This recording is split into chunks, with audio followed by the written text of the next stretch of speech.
One of the common accusations that is leveled against pro-life Christians is that we only care about the baby up until the moment that it is born. Once the baby is born, we don't really care about that life anymore. And so in essence, we are hypocrites because we're not really pro-life. We are, after all, pro-birth.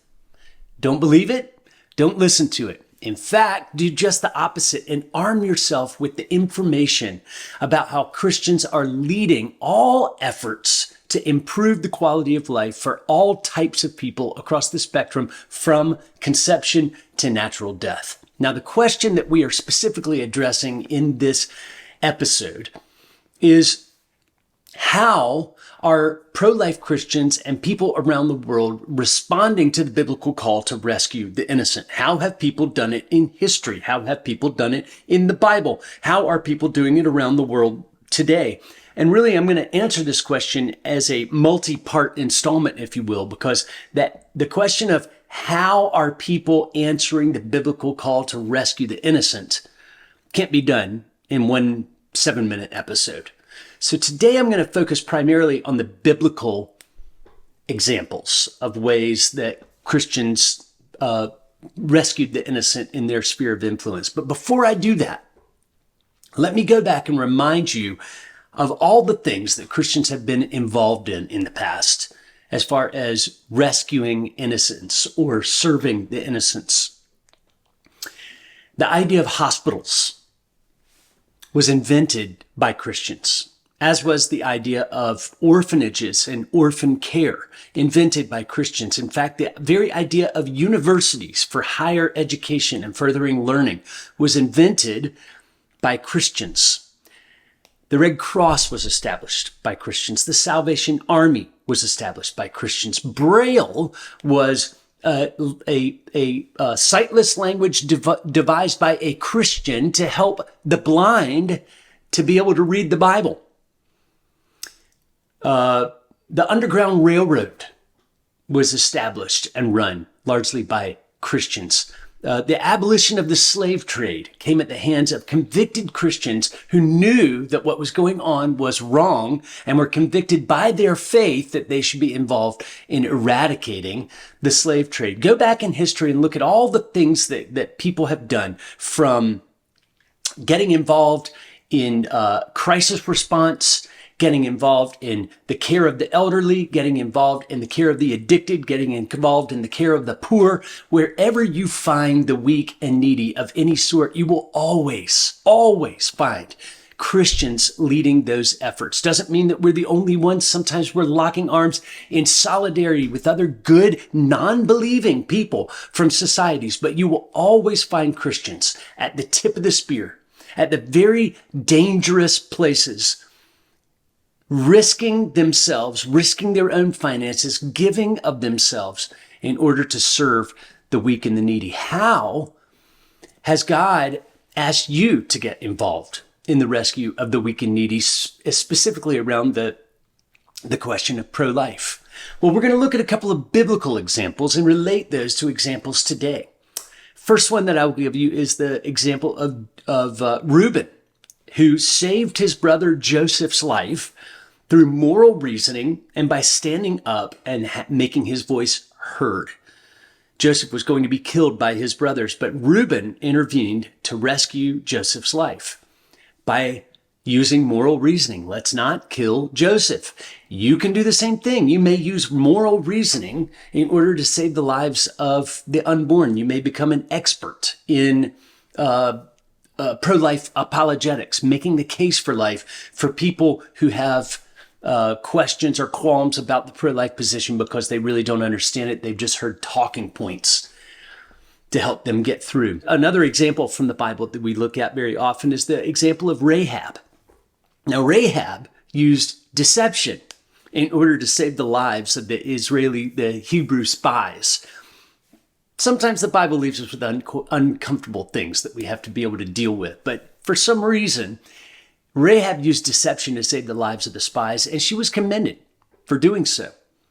There are times when we have to obey God rather than men. There have been times in my missionary life when I have had to go into countries that do not allow missionaries, where being a missionary is illegal and punishable by some of the things that my family has had to endure. Punishable. Sometimes we have to obey God anyway. We have to use deception sometimes to be able to get into these countries and to be able to share the gospel and to be able to do the work that we're doing. How will God have you use pro-life work? Get involved in pro-life work. Another example that we give sometimes from the scriptures is the example of Esther. Esther worked within the legal system to change the laws that were unjust regarding the Jewish people. Maybe God will use you to change laws regarding human life and the protection of the unborn. Moses' mother used two different ways of saving Moses' life. First, she hid him. Will God ask you to create a safe home, a place to live for mothers, young families, young couples, young women who are being threatened? Their lives being threatened by a boyfriend or a father or a husband because they won't have an abortion and they need a safe place to live for a while. The other way that Moses' mother got involved was by using adoption. Moses' mother saw to it that Pharaoh's daughter would adopt Moses. The pro-life world needs adoption. In fact, you cannot solve the abortion problem in this world without adoption because some women, some girls simply aren't ready to be mothers, but other people are. Another example that we often give from scripture is the example of Jonathan. Jonathan's life was saved because a bunch of people, soldiers in this case, in Saul's army, came together to defend Jonathan because of an unjust decree that went out from Saul. And they said, you will not lay a finger on this man, on Jonathan. Maybe that's one way that you'll get involved in pro-life work, is coming together with other Christians and demonstrating and gathering in large groups like they do on the Mall of Washington every year in January for the March for Life. That's a way of demonstrating against the unjustness of the law. The midwives in Egypt decided that they would not obey the unjust law. And they said, the scriptures say they trusted God, they feared God rather, and they let the Hebrew babies live. The law in China for so long was that there was be one child policy for all families. Now that has been eradicated, but for many Christians in China, the way around that was to simply disobey the law and do what God had asked them to do, which was to be fruitful and multiply and fill the earth. But probably the most famous and the best example that we can give to point to biblical ways that people rescued the innocent was with the story of the Good Samaritan found in Luke chapter 10. People forget that the context of that story is life and death. Pastors preach on it and they say, do good things for other people. Don't go out of your way and be a good man, be a good woman, be a good person. But the context here is that if this Samaritan passes by the Hebrew man, he has been beaten to the point where he will die if no one rescues and intervenes. Now, this Samaritan was the sworn and avowed enemy of the Hebrew man, and yet what did he do? Different from the Levite and the priest, this Samaritan was moved to compassion and let love tell him what to do, step by step, bit by bit.